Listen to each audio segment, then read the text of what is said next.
Okay, hi Marnie. Hi.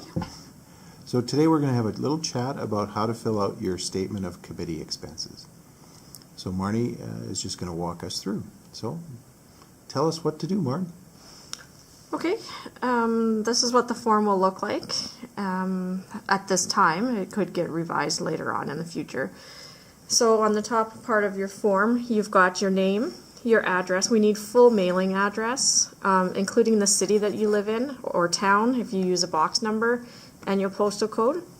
The dates of the meeting, so from what day was it to what day did it end, and the location of the meeting. We need the actual location of the meeting, not just the city that it's in. Down here is the name of the committee that you represent, that the public rep is. So if you're, is it just, if you're with the Saskatchewan Association of Optometrists? That's what you put in there. Or it wouldn't be a subcommittee of that, it's just, No. just the regulatory body you're with. That's right, yeah. And your social insurance number goes in here. Okay. That's the personal information. The next one is the honorarium portion of it, and this is where the dates and the travel time and the prep time of the meetings take place. So you would put your dates in here, your travel time, your prep time, the hour or the length of the meeting, and then the total hours combined of this line. If you have just travel time on one day, then it's just the travel time. The meeting can be the next day, and if you go home the same day, travel time that same day, or you spend another night. Just make sure that each line is representative of what happened that day. If you only traveled and did prep on one day, only put travel and prep on that day. How it is based on meeting days of 5 hours or less, combined travel, prep, and meeting time, 1/2 of the honorarium will apply. So if you've got a travel time and a prep time and a meeting and they're 5 hours or less combined, then you get $50. If it is more than 5 hours for the same thing, so travel, prep, and meeting, then it's $100 for 5.5 hours or more. So what if you do like over and above 8 hours? Then it's whatever that hour is, those hours times by $12.50, because that's the hourly rate for public representatives. Oh, okay.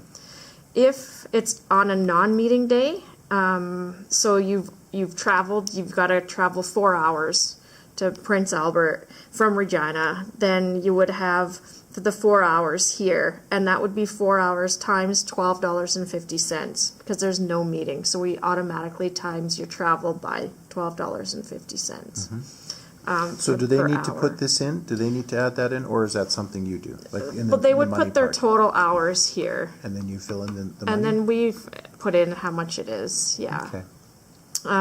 They can as well if they want. Everything is audited at least twice to ensure the figures are accurate.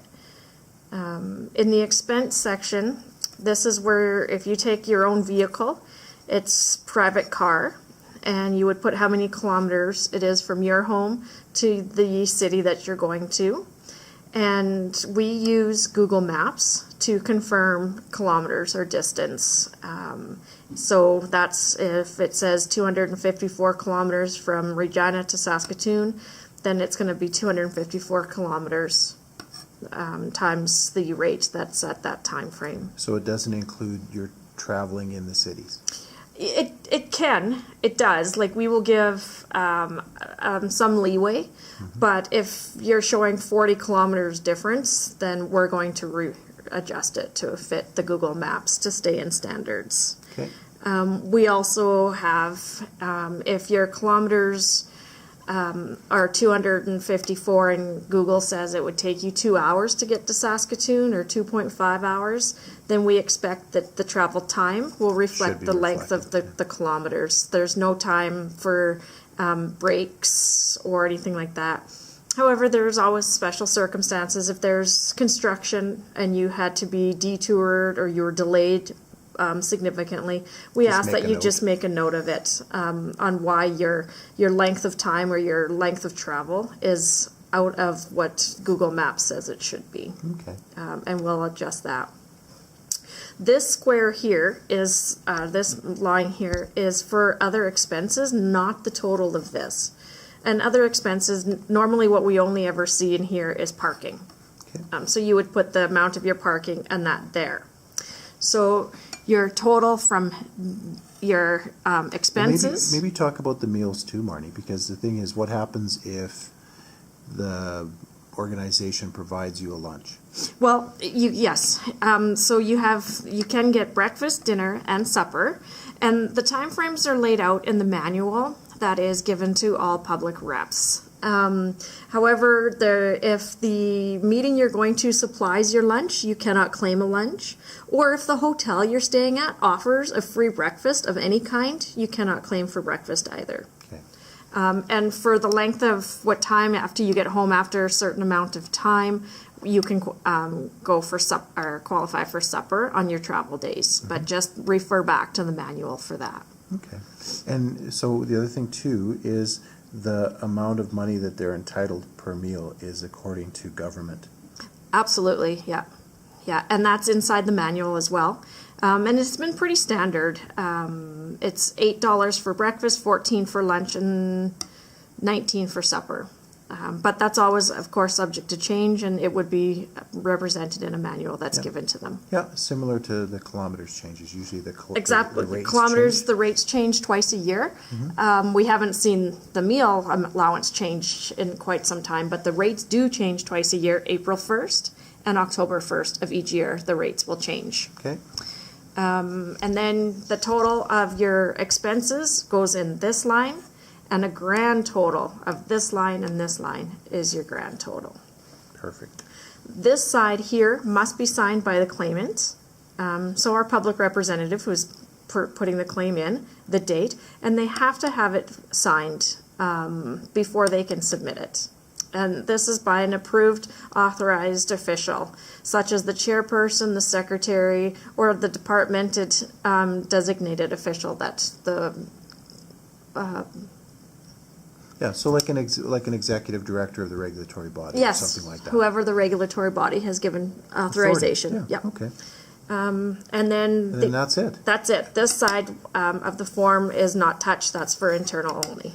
And so do they have to certify that it's approved, or No. that's us? That's No, us. that's us. Okay. Yep. Okay. Any other special circumstances we want to talk about, or how do they get it to us? Well, they can email it, scan and email it. Faxing we don't really like because it doesn't come through very clear with faxes, so we prefer that they're mailed in for original signatures from everybody.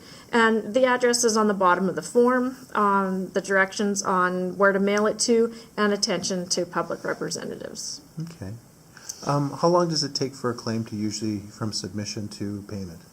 It can take, depending on holidays, depending on what's happening, it can usually take about 2 to 4 weeks. Okay.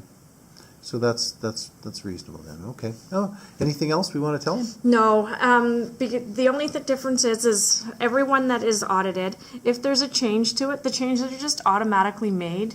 There's so many that come in that there is no contact made to advise that a change is being done. It is just done and audited a second time around as well. Okay. Well, thanks, Marnie. Thank you. Have a great day. You too.